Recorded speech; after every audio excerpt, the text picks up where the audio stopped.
fiction, science fiction, horror, fantasy, crime, LGBT, thriller. You have now entered the House of Mystery with your hosts, Eric Shapiro, David North Martino, John Copenhaver, and Al Warren. Heard on KCP 106.5 FM Sandleys, 102.3 FM Riverside, and 105.0 AM Palm Springs. Welcome back into the House of Mystery, and we are now on daylight savings time. Disgusting. And I'm still in a fog. It's torture. It certainly is, Al. It's your fault. It is. It's always my fault. Yeah, why did you make us change the time? I have to blame you. I have to blame someone. I just like to cause trouble. I know. I'm going to have to speak to your wife. Get her, tone you down some. I know. Somebody's got to. It's too much work, Keep you locked in the basement. That's with right. Your cat. That's where I belong. Yeah, I didn't say it. Now you're learning. That's right. I know my place. You know your place. Well, and I saw your new movie review up. It looks good. Oh, thank you. Yeah, I guess a lot of people are commenting. It was kind of a take it or leave it movie. That was okay. Mm-hmm. Yeah. And did you see Eric, our other co-host? He put up his rating he got on a movie he made. Oh, did he? I missed that. He put up 2 ratings. He got a 5-star from someone saying how good it was and all that stuff, and then he got a 1-star from someone saying that it's left is BS. Oh, I gotta love. You gotta love people, Anyway, it's all part of the fun. Yeah, it certainly is. Well, now today we've got another one. Bites the dust. We've got a fantasy author. And he comes from Canada in the big white north back east. So let's talk to him, Mr. Richard H. Stevens. Thank you for being here. Hi, Alan. Hi, David. Thanks for having me. Oh, it's a pleasure. So this is interesting. You've written quite a few fantasy books over the years here, looks like. What got you into this writing world? Like, where did it start for you? I started writing when I was about 9 years old. In Canada, we have 2-month summer vacation from school, and probably one hot August morning, I was sitting around bored stiff, and I had a Hardy Boys book sitting next to me, and I'm thinking, I could probably write a story like that. So I did, and I changed out Frank and Joe Hardy and made them myself and my best friend, and we solved some mysteries. And then in 1977, I saw Star Wars at the theaters, and I was smitten by science fiction. So I wrote a 600-page science fiction book with, again, myself and my friends going around saving the galaxy. And then in about 1980, 81, a local bookstore proprietor introduced me to the book, The Sword of Shannara by Terry Brooks. And I was hooked on fantasy at that point, and my writing changed to fantasy as well. And then late 1982, the song Run to the Hills by Iron Maiden came on the radio one night. And for some reason, it just sparked this fantasy story in my head, the Soulforge saga. And it was supposed to be a 3-book series. And 36 years later, Soulforge Book 1 in the Soulforge universe was released in 2018. So Running to the Hills, kind of a classic song in the metal world back then. So are you kind of doing fantasies that are people are in trouble? Yeah, well, the protagonist in Soulforge, he's actually a washed-up hero, so he doesn't start young. He starts, you're introduced to him, he's 45 years old, and he's an alcoholic, and he wants nothing to do with the world. While he was out saving the kingdom from the evil sorcerer many, many years before, no one stuck around to save his family. So when he came back, he found his family was dead, and he became a recluse, and he was a real sad character when we come upon him at the beginning of Soulforge. But for those 35 years that book languished in my head, I had 2 careers and 5 children, and they always take precedence over what I want to do as an author. But I always knew the ending to this trilogy. And halfway through book 3, when I was writing in 2019, Into the Madness, one of the main characters who was supposed to be integral to the end of the story did something so bizarre that the ending was gone, and I had to come up with a new ending, and a dragon came into the story. So at that point, I thought, oh, that's great. So for 1,000 pages, there's no mention of a creature that's the size of a house, and now we have one in the book, and I'm going to have to explain this to my readers who read book 1 and 2, why there was no mention of a dragon up to this point. So I went back in time, and I wrote the Rika's Flight series, Legends of the Lurker, and it explains where the dragons went. And while I was writing that, the book that we want to talk about today is Keeper the Jewel. I had mentioned the 700-year-old elf queen. And as I was writing that story, I'm thinking, I'd love to write the story of the 700-year-old elf queen. So I did not George R.R. Martin my series. I finished it, and then I went back in time several hundred years before that and started writing The Rise of the Elf Queen. And that's where the Keeper the Jewel comes into play. 700-year-old elf queen. You could have just wrote my story. But she's not 700, and is actually a 17-year-old spoiled princess who is enjoying the posh castle life. And when her mother discovers a plot to assassinate the princess, the queen exiles the princess to a rock that's protected by dragons, and she figures it's the best thing for her daughter. And of course, the princess is not too happy about that. No, I wouldn't be either. I'm spoiled. I have everything I want. Yeah. Why would I want to go to a rock? You two can relate for sure, yeah. Yeah, big girl. Hey, listen, so I wonder, when you write these characters, so you've got the dark alcoholic, you've got the spoiled princess, you've got all these different characters like that. How do you put yourself into their place and write their feelings and their experiences and that without you being that? Or do you dress up like a princess and kind of go do that thing? Or like, where does this come from? Is this just your imagination? And yeah, it wouldn't be pretty if I dressed up as a princess. I'll tell you that right now. But yeah, no, I generally, when I first started Soul Forge, I opened the door. I'm not a planner. I'm not a plotter, so I don't think out things ahead of time. I opened up the front door. I kicked the alcoholic out the door, and we discovered the world through his eyes. So it was, I was kind of along as a viewer or a reader as well. So I didn't know what was going to go on. I always knew where the story was going to end. And then it didn't end there anyway. But I always knew where it was going to end for 35 years, and I just had to discover the world through his eyes. So as we walked through the forest, I described them, and the reader and myself got familiar with the land of Zephyr. So. But with regards to their feelings and stuff like that, it's just, I don't know, I've been around for 50 odd years now, so I've experienced all these different things. I used to work in the police service, so, I've seen a lot of things as well, and, I can kind of relate to a lot of these scenarios. I've never been a spoiled princess before, but I know I've seen spoiled children, and, I just try to visualize how they would react and how they would speak. So even though it's a fantasy world, I try to put the real life elements in it just to make my characters more relatable to everyday life. Well, with your characters that are more like mythological, like elves and dragons and such, do you use the standard characterizations of those characters, or are you going for something that is more unique to your worldview for your fantasy worlds? I would say I kind of stay down the center there. An elf is an elf is an elf. If it quacks like a duck, it's a duck. So my elves are a little snooty. They're a little higher than everyone else. And they live so long, so their intelligence is much higher than man, who lives maybe 50, 60, 70 years, depending on what they do in the world. But so elves gain this a little bit of hierarchy where they're a little bit more knowledgeable, and they consider themselves a little bit more worthy than man.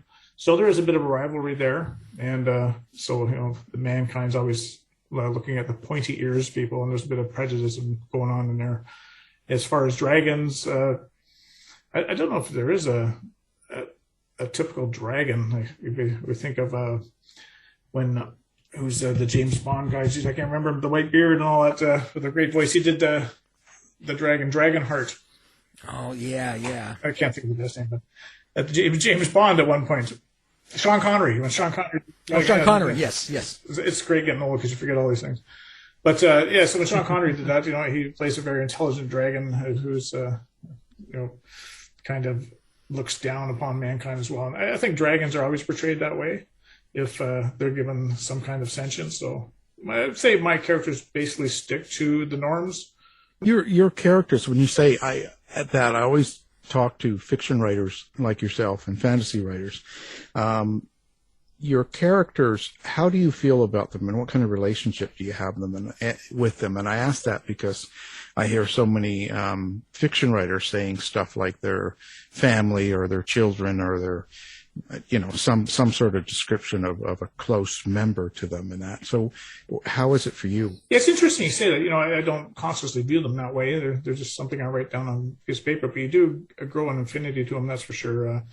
I have a few characters that their time in the story had come, and I fought very hard whether they should actually die or not. And because I'd grown so used to them being in my story, they were just like a close friend you have beside you. Your pet dog or cat is always with you, and all of a sudden it's time for them to go. So it's very hard sometimes to get rid of them. Even if you do it as an author to give some impact to the story, some emotion to the story. I find that when I go back and edit these scenes, it really emotionally bothers me as well to see them go. And my narrator, he was reading into the Wizard of the North. No, sorry, he was reading Into the Madness. And this is where that one character does something so bizarre. And the scene brought him to tears. And he's a narrator from the U.S. who, really has nothing invested in the story other than he wants his voice to sound well, so maybe we'll sell a few books. But so it was neat, the emotional impact that he had. So, yeah, as an author, I find it hard to get rid of some characters. I find it easy to get rid of others. Some are built to get rid of, but some of the characters you get really close to. Well, you said you've had characters surprise you. I'm wondering how you experience your characters. Do you have an inner monologue in your head? Is that how you write dialogue? I guess I'm trying to find out if you're hearing voices, too. So. I know that it just happens. Like I say, as a pantser who is a writer who flies by the seat of his pants for the most part, I don't have things planned out, and so when the scene starts and they start talking, a lot of times I don't know what they're going to be talking about until we have the conversation, and they do surprise me, and I don't know what I'm going to write. I don't sit down thinking, okay, he's going to say this. But that being said, as I get more involved, I've got 13 books now, and they're all in the same universe, so I start making points and different pieces of paper and stuff like that. So I know where some stories will go in the future just because of things that I've divulged out of some of the characters I'm writing now. But generally for the conversations themselves, I don't know how the conversation's going to go.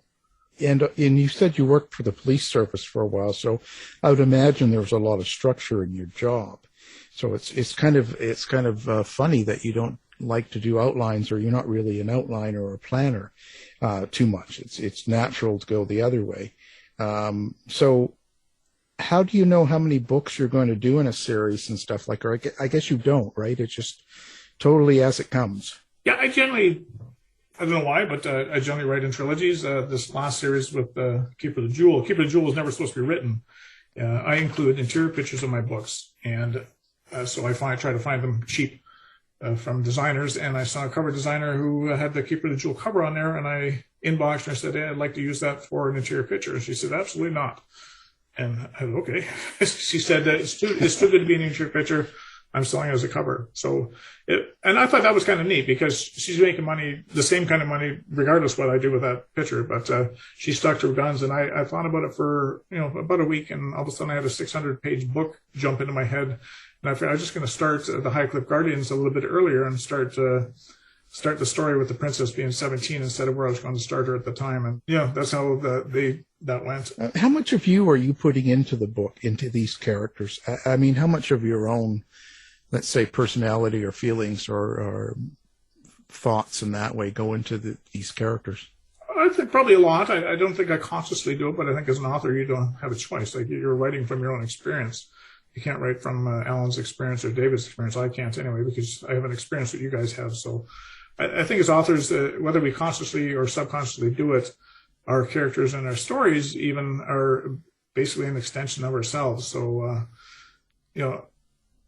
there are a lot of things that you go through in life that will weigh on you, and whether you constantly think about them at the time or not, they will seep into your story. So I guess my character relations and things that they go through, kind of, even though it's a fantasy world, I try to relate them back to today's world, and so the reader can sympathize, empathize, get angry with, or not like my point of view, but it's my point of view. So that's how the story is going to be written. So there will be some readers that maybe the themes in my books don't agree with them, but I can't please everybody. So no, and you use them and kill them in your next book. That's a great part about being a writer. That's correct. Yeah, you can take anybody you don't like. So I wonder then, do you think there's a subtext that comes out of your book? Is there some sort of a meaning and more than just the story itself? And it might not even be planned. It might be something that just comes out. Are you trying to get something across to the reader? For sure. Every time I write a book, I'm always trying to come across some of the moral dilemmas that our world faces. One of my books, it's just a short little novella. It's actually the very first thing I ever published, and I did not have a professional editor for this one. It's just a little short story about the characters when they're younger. I was just trying to cut my teeth learning Amazon and all that stuff, trying to figure out how to actually self-publish myself. And so I wrote this little story called The Royal Tournament, and it's about this young man who is always helping his father out. He can't escape the farm life. He wants to go fight with the king, but he's tied to his family. He can't let his father down. And he comes across a person of color. And in my world, in Zephyr, there aren't a lot of people of color there. But this person of color comes in there, and of course he gets discriminated against, like we've seen through the way our Earth is, unfortunately. And so it turned it, and I never meant to write the book along those lines. That just happened while the story was developing. And all of a sudden I had this really emotional bond between these two totally different people who come together. They don't know each other, but they're both naive and they're both innocent, and they don't see each other for being black and white. They see each other as people. And so I like that too. I'm growing up, my best friends were all from all over the world, and I never saw them as anything else other than people. So I guess I'm not a good person to champion the cause of anything like that, but I'm just telling the story from my point of view. And I think if I tried to get on a soapbox and start preaching, I would probably get it all wrong. So I try not to do that. But it does come through in my stories for sure. I just, the world would be a better place if we just accepted everybody as a person and not whatever other perceptions we have of them. Yeah, it's endless fight, it seems like. For sure. And there's really no right answer. It's, because as soon as you weigh in one way, someone's going to tell you something else. So, well, you got to live your life, and you kind of got to go, well, this is how I like it. This is how I see it, and that's kind of what you do. Forget everyone else. Kill them in your book too. And don't do harm to anyone else, and and let people live the way they want to live, as long as they're not harming anyone else. And I don't see where the issue is, because we're only here for a short time. It's not we don't get a dress rehearsal and come back and do it right the next time. Like, we get one shot at this, so why don't we just move on? I agree totally, except for with David. We got to keep him. That's true. It gets a little. Well, I'm learning this about Dave. So. he's one to be careful. So I wonder, because when you do this, and so you've done that book, for instance, and every other one, how does it affect you? Like, what do you get out of a book? So when you've completed a book like that, where there's a kind of a meaning to it, and something that is kind of more below the entertainment value in the story, and you've shared that and you put that in a book, and you look back at it, how do you think it changes you? I don't know if it changes me. What I would like is, I hope that the readers that enjoy my stories actually will get something out of. It's not really a message that I'm trying to say. It's just I'm just trying to portray my characters as you see them in everyday life here on Earth. And And I think if I can get the reader to empathize with them, not feel sorry, that's the wrong way. And it's funny, when I do these interviews as an author, I should know all these words, but when I try to actually articulate them on live here, it doesn't quite come out as well as it should. I can write it better and I can say it, but I just hope that the reader will take something away from it and go, well, you know what, I agree with that, and that it leaves an impression in them so that they'll think about it a bit longer and think, I really enjoyed that story because of the way the characters interacted, because of the way they dealt with certain situations, and I wish the world would be like that in real life. Oh, absolutely. Well, you've written a lot, and I'm just wondering if you've noticed any motifs or recurrent themes within your work.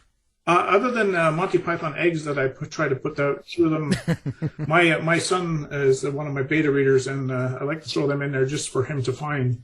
And it's just a flesh wound would be a common one that you'd know. But I just throw them in there once in a while. And but as far as recurrent themes, I don't think so. I think each of my stories develops its own theme. And again, I don't sit down, and I know some writers do, they try to put a certain theme in there, that we're going to do racism this time, we're going to do alcoholism, or whatever, and then they try and expand upon that. I don't.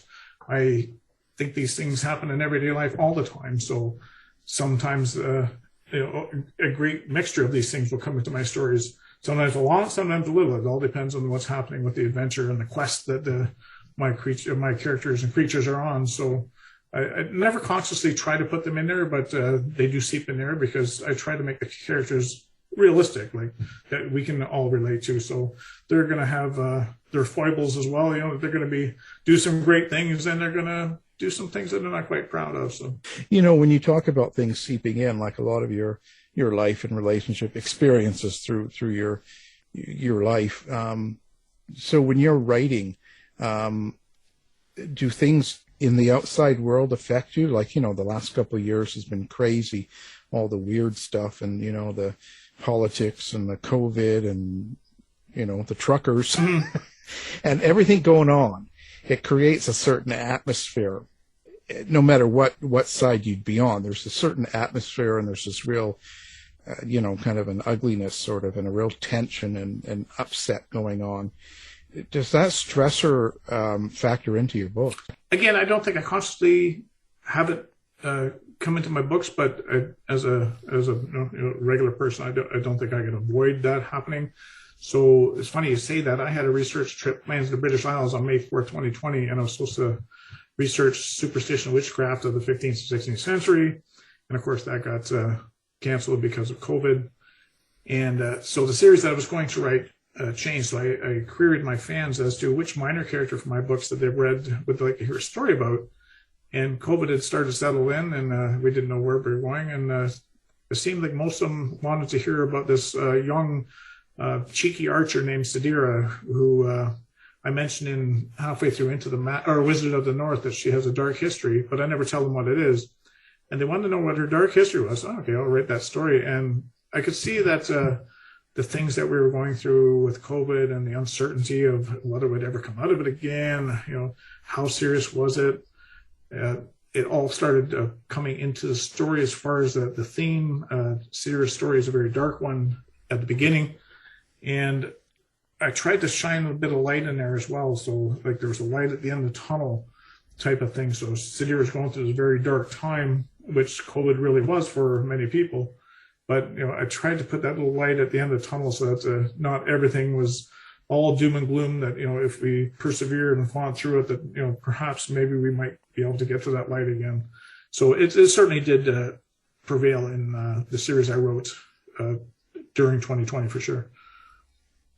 Do you have like an occult sort of paranormal sort of belief, or has it entered your life to a point where you'd like to write about it or include it in your books? Not at all. Not at all. No. And I don't mean to. It's funny, being a fantasy writer. I love all my fans. I get some fans that come in here and into my booth or wherever I'm selling books and signing books. And they tell me they're dragons, and they tell me all these other things, and that's great. If that's what you believe and you're happy doing that, then that's fine. But personally, I don't, I don't believe in ghosts. I don't believe in dragons and fairies and all this other stuff. But I believe in the escapism and the vehicle that it gives us to escape the everyday troubles and trials and tribulations that you might have in your everyday life. It doesn't have to be COVID. We all have financial issues. We all have, I shouldn't say we all, but we have, people have financials, they have marital issues, they have relationship issues, whatever your issue is. I think reading a book is a nice way to escape it or dig deeper in it, depending on the theme that you're reading. But as far as fantasy goes, I think it's a nice way to just kind of disconnect with the troubles of the world at the time. And, even if it's only for half an hour that you're engrossed in the pages, I think it's a nice vehicle for the reader to, just kind of take a time out. So you don't dress up like a dragon or anything? I do. I'm not a dragon. I'm not big enough. I'm not a big guy. So I dress up. I have a knight's costume that I wear when I go to a lot of like Comic-Cons and stuff like that. And people absolutely love it. I'm a very reserved person. So for me to do that, it's really stepping out of my comfort zone. But it's something that you do as you try and sell books as an independent author. You need something to get people into your booth, because when people walk by Richard H. Stevens' booth, they'll look at the books and go, I don't know who that is. And they'll just keep going. If it says Stephen King or J.K. Rowling on there, they'd be in there like shot. So I need something else to draw people in. So I will wear a knight's costume, and I'm okay with it now. It's something you do as a, yeah. I was going to say, just put Stephen King on there. And a locking overheld button. Yeah, lock them in. And dress up like Stephen There you King, go. You get them in there and then they can't get out. They don't buy a book. You have like this big push a button and they go through the floor. Yeah, I think they'd be a little disappointed though if they came in and realized it was Stephen King. Yeah, well, you never know. So who are your inspirations? And it doesn't just have to be writers. Do you have some sort of influences or things that kind of get you going? I would say a few of my family members. My wife, she's set up her own online business, and she's fairly successful at it. She's actually successful enough that's allowed me to leave my job with the police service. I'm not, like I say, I'm not a big strapping guy, nor am I an alpha male. So the police service probably wasn't the best choice of career for me. I had a very hard time dealing with the individuals that we had to deal with. So I was stressed to the point that we figured my life might end prematurely. And so she's allowed me to actually step away from the policing life and just write full time. So she's a big inspiration there. My children are too, just because we didn't have a lot growing up, and the way they persevered and did very well in University of Yale. So they did on their own, as much as we wanted to help them, we couldn't at the time. And so they were an inspiration that way too. And one of my books is the two characters pretty well draw upon my one son and my one daughter. They're 2 years apart, and the two characters, I can see them, my son and daughter, in those two characters when I wrote that series and how they interplay with each other. As far as authors go, Terry Brooks is the one who, like I said earlier, that he's the one who inspired my love of reading and writing fantasy. And Stephen R. Donaldson, his world building is absolutely incredible. So he's the one who also made me fall in love with the genre. Well, what about someone that is world building? It makes it spectacular. What special thing is there? Just the ease at which he can make you feel transported into a place that's not Earth. And that's, fantasy is, the books are so big, and a lot of that has to do with the world building, the magic systems, and everything else like that. So if I say, we're going to Paris, France, that's all I have to say. Everyone knows what Paris, France is. I don't have to elaborate on that. As a fantasy writer, if I say we're going to Grishin, you don't have a clue where that is. So I got to tell you where it is, and I got to explain what it looks like and the geographic areas around it. And for some authors, sometimes you have pages and pages and pages of this stuff, and you go, oh my God, like move on with the story. But for Stephen R. Donaldson and the more prolific, good fantasy authors, they can do it in very few words and transport you on top of this high mountain overlooking this very steep defile with a river running down at the bottom, and there's something going down there, and you start piquing your curiosity as a reader. And they can do it in so few words that you don't even realize that someone's actually just narrating what you're seeing. You're actually seeing it, and you're living the story. So I think that's what I really enjoyed with Stephen R. Donaldson. He does become very long-winded as the series progresses, and I find a lot of authors do that. But I really enjoyed his stuff. Well, I'm curious too. You mentioned that you were on the police force and such, and I find it interesting.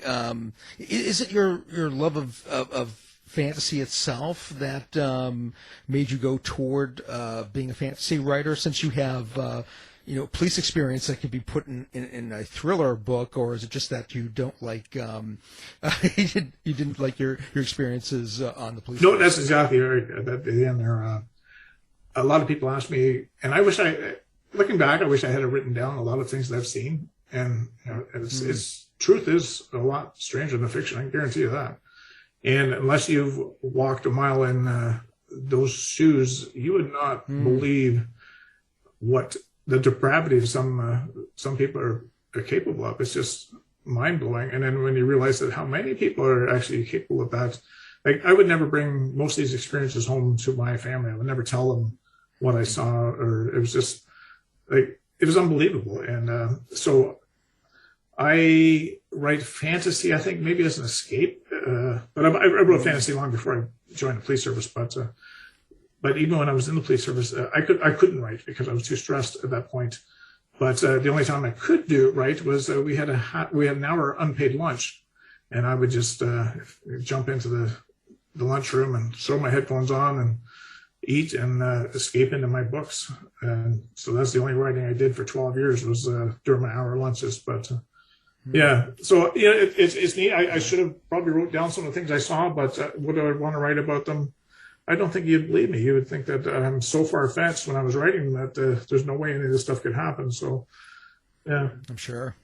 Well, I don't know. These days, after the last few years, I think they'd believe almost anything. 'Cause I can say that almost every week. I go, what? How can that be? That's crazy. Yeah, you'd be surprised. I was just, you just can't dwell on it because it's just, you lose faith in the human race. Really. Yeah.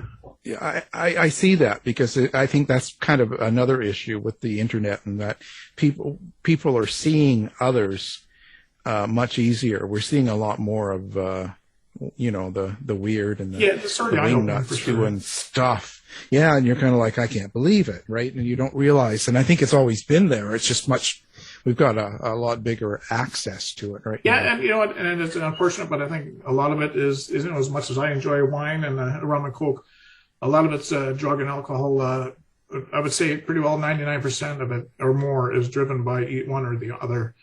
And we had every day, like I worked in the court system, so we had one day devoted just to drugs. So any drug offenses and people overnight doing whatever crimes they came in as well. But it was all devoted to drugs. And someone came up to me one day and said, "We should have an alcohol day." And I looked at him. I said, "Sir, the other 4 days are devoted to alcohol." Like it's true. Like no normal sane person would do what these people do. So as much as you can't excuse what they've done, there's a reason that they do it. And when you work that profession, it's a hard line because you deal with these people all the time. There's no respect, a lot of, the stuff that you deal with, but you have to try and see beyond that and see the human element. And at one point, you would hope that they weren't like that. Something in life got them to that point. And then it's just up to you. Can you make a difference? Can you maybe guide them back to living a regular, normal, productive life? Or are they a lost cause? There were a lot of lost causes I dealt with. I just shook my head and thinking, why did we bother with some of these people? But there were other people that we dealt with. You could see that there was something behind those eyes. There was a spark of hope in there somewhere. And that's where, as a system, sometimes we fail. We just let them keep going. Yeah. It's unfortunate. Oh, for sure. There's no yeah. bullet. You know, and when you say that, running, you know, on your lunch break and stuff, you'd headphone and write and stuff. So that leads me to the question of how do you plan your day in the sense of writing? It sounds to me like your emotion or your mood is very important, because let's say, you know, the wife is working and you've got a certain amount of time, so, you know, 4 or 5 hours here to write. Can you just kind of go, oh, I'll sit down and write? Or do you have to be in that mood? But I guess I have to be in the mood to write for sure. I don't believe in writer's block. That's brought up in a lot of writer's circles. I got writer's block. I think a story will write itself when it's ready to write itself. And I think what we do as authors is we stress over the fact that we're not writing today. And I do as well. And we think, we got writer's block. No, you don't have writer's block. You just, you know, the story's not ready to write itself. When your mind is developed enough with the story, it will all of a sudden come out. At least that's my experience. As far as the writing life, my wife and I, we work from home, and we work in the same office, and it actually works out quite well. She leaves me alone. I leave her alone. I wake up in the morning. I deal with social media, Facebook mostly, but, you know, try and get in touch with my fans, you know, arrange things like this with the interview with you guys. And at some point, I will edit what I wrote yesterday. So if I write 2,500 words today, I will edit that tomorrow morning. And that puts me in the frame of mind to start writing again somewhere around lunchtime. Just after lunch, I will sit down and I'll write for 2 to 3 hours. I might get 500 words out. I might get 3,000 words out. And by supper time, I just shut it down. And I generally don't write after supper. So I've got it, even though I write full time, I probably only really write 2 hours, 2.5 hours. Don't let your wife hear that. Oh, no, she knows. No, she knows. She's a big supporter. She understands the process, yeah. There's so much other things, especially as an independent author. There's so many things that are going on. I'm wearing so many hats, and she's trying to take over some of that so that I can, you know, focus on writing as opposed to trying to deal with social media or market myself or advertise, all that stuff that I don't want to do. Yeah, it's hard if to do all of that, the marketing and there's so many parts to writing books and series of books and getting it out there that, you know, it's a lot to learn. Oh, for sure. And I'm admittedly not good at any of those. So I tell people I think of myself as a race car driver.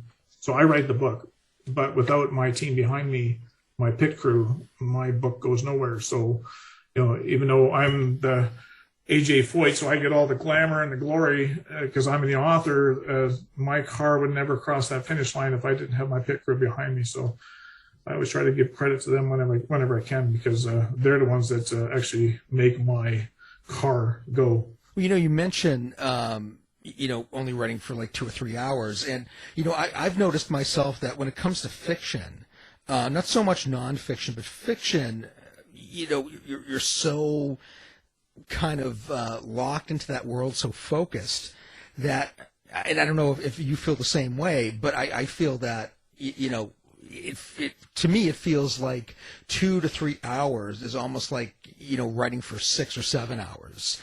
Doing 6 or 7 hours worth of work is kind of how I feel after I've done like 3 hours of writing. Yeah, no, my time flies when I finally sink my teeth into what I'm doing for the day. All of a sudden, I'll look back on the clock and go, "Oh, wow, where'd the time go?" It just takes me a while to ease into it, and once I'm in there, I need to be left in there. And the problem with working at home and other things going on is that you have things that, you know, pull you out of what you're doing. And COVID's been such a distraction that you would think that COVID would, because we're just stuck at home now because of COVID, we're not going anywhere. I have so much more time to write. And it's not true, because there's always these little things pulling at you to just pull you out of the moment. So once I get into the moment and once I get into the writing, time flies really quickly. I get a lot of words done. But as soon as something pulls me out, it takes me a while just to ease back in there and get my brain wrapped around what I'm doing again. So, but we're all different as writers, for sure. Oh, yeah. Yeah, Dave's different. Sorry, Dave, I didn't mean to bring that up. Oh, that's okay. That's true, though. So you said you like social media. So how do people find you? What social media are you on? Do you have a website? Do you have any sort of blogs or anything like that? What's the contact place for you? Yeah, the best way you can follow me, you can follow me. I'm on Facebook and I have an author page. My regular page, I just accept any friends.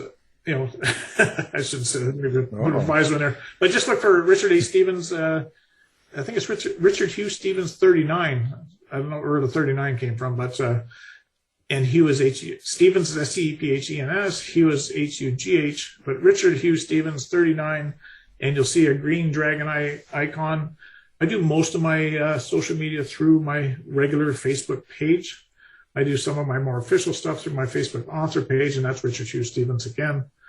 My website, you can reach me through there, is at www.richardhstevens.com. And again, Stevens is spelled with a PH. I normally just do Facebook myself. I'm on LinkedIn, I'm on Instagram, I'm on Twitter. I don't understand any of those platforms. That's where my wife steps in. She's a genius with all that stuff. So I've got no use for Twitter. I don't understand it. It makes no sense to me. I've got no Instagram. I'm certainly not a TikToker. Oh, come on. No. No, that's beyond me. I think I'm too old for that. So, I'm too set in my ways to do a TikTok. But so Facebook is my normal social media platform for sure. And as far as blogs and stuff, I actually host a show called Lurking for Legends every Tuesday night. And it's a play on my one series called Legends of Lurkers. So now this one's Lurking for Legends, and it's my way to give back to the writing community for all the help. They've been so instrumental in helping me get my career up and running and off the ground, because there's so much to learn as an independent author that it's overwhelming. You just don't know where to start, so you don't start. But when you surround yourself with a bunch of people who are willing to help you, it's not a competition being an author. It's all about supporting each other. And so Lurking for Legends airs every Tuesday on my Facebook page, my Facebook author page, from 8 till 9. And I talk to writers and other people from different walks of the publishing industry. So narrators, cover artists, some kind of marketers. We have them on there every week. So. Interesting. Now we're going to have all that up on our website as well. People can find you then. Well, that'd be great. You have to know it's PH. We'll get the PH in there for sure. And the H. A lot of people forget the H. And if you search Richard H. Stevens, you'll come up with 1,000 of them. So that H really helps to hone down. Yeah, we've got another Richard Stevens on in 2 weeks. Well, there you go. 3 weeks. PH? Yeah. Yeah, and I'm calling him Dick. Just so I can tell. I had to do everything because I was getting you guys mixed up. It's crazy. Okay. Have to be careful. Now, one book, if someone wants to never have heard of you before, which is really hard for me to believe, but if they didn't know who you were, and they said, what one book should I get to find out what Richard H. Stevens with the PH sound is like, which one would you suggest they start with? Well, we're really here to talk about the Highcliff Guardians and Keeper of the Jewel, which is the series I'm writing now, but my best-selling book is Rika's Flight, and that's the one. It's about a 6-year-old girl at the beginning of the book, and she's sitting on the side of a hill with her grandfather overlooking the ocean, and she's very innocent, and she's pointing at different things, and she points at the butterfly and says, "Can I fly as high as a butterfly?" And of course, Grandpa's being what they are, he encourages her to do. She can do anything she wants. And at some point, she says, "Can I fly as high as a dragon?" He says, "Of course you can." And then they go home, and Grandma finds out. And Grandma's not too happy that Grandpa's filling her head with all this stuff. And the story quickly evolves from there. And so it's all about a young girl who is kind of ostracized for her imagination and wanting to follow her dreams. And she gets bullied. And she quickly grows up in the story. So, by chapter 3 or 4, she's 18 and then 19 and then 21. And then she's trained to hunt dragons because the king does not like that the dragons are higher in the food chain than man is. So he wants to eradicate the dragons from the land. And she believes that that's what they should be doing. But something happens in the story that changes that point of view. And she realizes that what they're doing to the dragons is wrong. And then Rika decides that she wants to champion the cause of the dragons, and it's all about her quest to save the dragons from the king. So it's a 3-book series. It's the Legends of the Lurker, and book 1 is Rika's Flight. And it won a couple of awards a couple of years ago. It's my best-selling book. And my wife, who doesn't even like fantasy, but she's one of my proofreaders, she absolutely fell in love with the story. So if anyone's to get in on the Soulforge universe, that's probably the book to start with. Well, now we know, we know all about Stephen. Richard Stevens. He's a lurker. Yeah. But you know what? Lurker is the name of the dragon, and the dragon is named after the cat. So, yeah. Oh, well, there you go. See? Now you know a secret. Yep. The dragon was named after the cat, and Rika was actually named after my wife and my daughter. So, Rebecca and Caroline. Wow. See, we find out all these. Oh, there's so many things like that in there, yeah, for sure. You must have. You're kind of a, structured. I don't know how to say it. You sound like an alpha to me, but you're not. But you must have a lot of. I don't know. You must be really sensitive to write a lot of these stories. Yeah, I would think I am. I think one of my own faults that I find is I have the inability not to tell the truth. So especially when I was in the work environment, when people would ask me some hard-nosed questions, I would get myself in trouble by telling the truth. And it seems like a strange thing to say, but I feel I'm as much as I don't wear my heart on my sleeve per se, I'm kind of reserved. I'm like my father that way. But he was a very emotional man, and you could see it once you understood who he was. And I think I get a lot of that from him. I empathize with everyone. I can see the good and the bad in everybody. Working in the police service really brought that out. Especially that it's funny because whenever I was in uniform, I always thought everyone I looked at was guilty of something. And as soon as I took the uniform off, I just reverted back to normal, where I didn't think that way anymore. So it's funny how certain things shape or color your views on things. But I would say I'm deep inside, I'm very emotional for sure. Yeah, and and the things we do, things like what you said, when you're looking for crime and you're an officer, it must somewhat jade you towards people. For sure. And so when you have some years of doing that and seeing all of these bad things day after day, it must kind of creep into your thoughts in the sense that you're always on guard of these bad things happening. And that's sort of maybe where it kind of starts at when you create a story. Yeah, like I say, I started the policing career later on in life, so I'd done a lot of writing before then. But it's funny that you mentioned that. I remember the first few months of working in the policing industry. I guess they call it industry. Worked in the policing environment. I'm an author and I can't come up with the right word. Working in the environment, and I remember one officer looking at me, and I was being too emotional, I guess, for what was going on. I was being too sympathetic to the criminal, and of course, it bugged the officer I was working with, and he said, "Don't worry." He says, "One of these days you will be broken." He said, "And you'll know it when it happens." And I had no idea what he was talking about. And then you deal with these people time and time again, and you try to give them the benefit of the doubt, and then they cut your throat, so to speak. They stab you in the back as soon as you got your back turned. And I'm talking about the criminals now. And all of a sudden, one day I was jaded. I just knew it. It was almost like someone hit a switch, and all of a sudden I lost my empathy for a lot of these people, and that was scary because.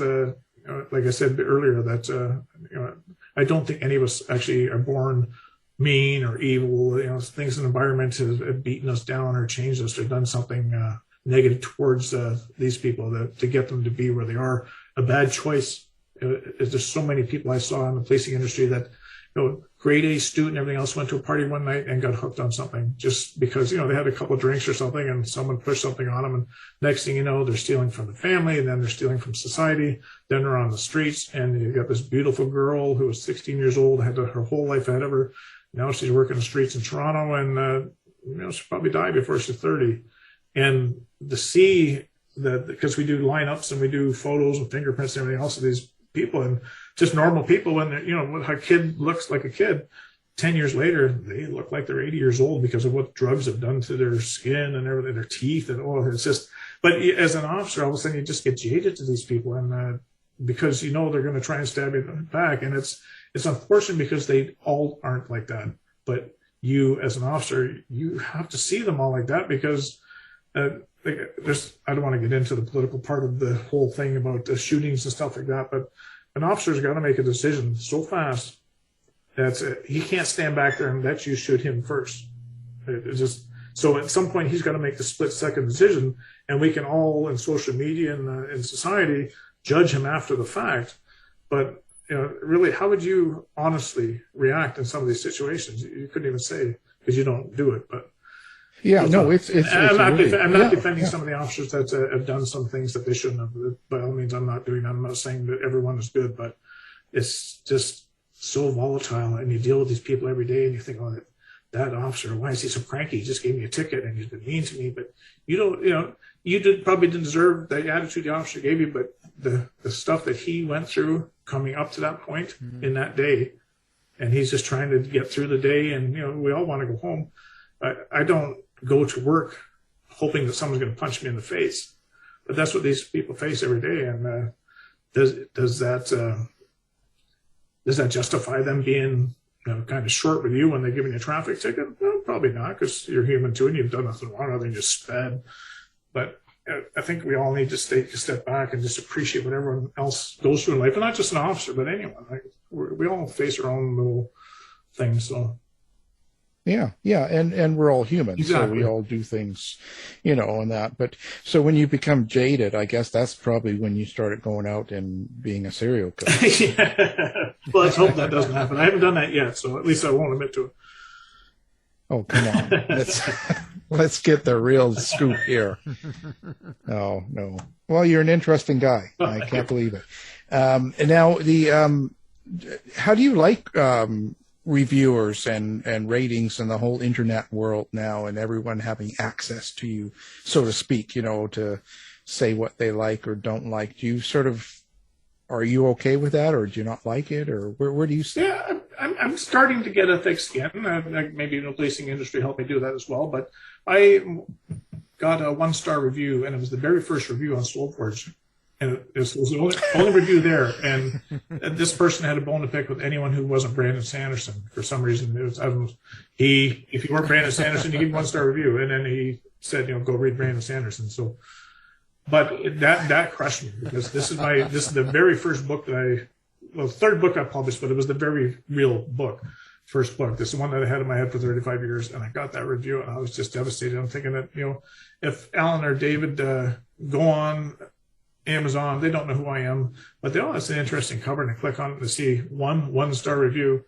You're not going to waste your money on that book, right? Why would you? So you move on. And so I reached out to the author community, and they were amazing. And all of a sudden, a whole bunch of people put in some nicer reviews and stuff just to get the rating back up. But yeah, it's hard. It is. Well, you're an interesting fellow. It's been a good interview, and we thank you for taking the time. And remember, everybody, you can go around Toronto there. You might see old Richard out there lurking. Yeah, that's it. Might be lurking for, I hope to get, there's big things there called Ad Astra and the Fan Expo and stuff like that. They're great big events. We don't do events as well as they do in the States, but they're the big ones in Toronto, so I'm hoping to get there this year. Well, that'll be good. Yeah, I'm sure you'll do fine, dressed up like a dragon. And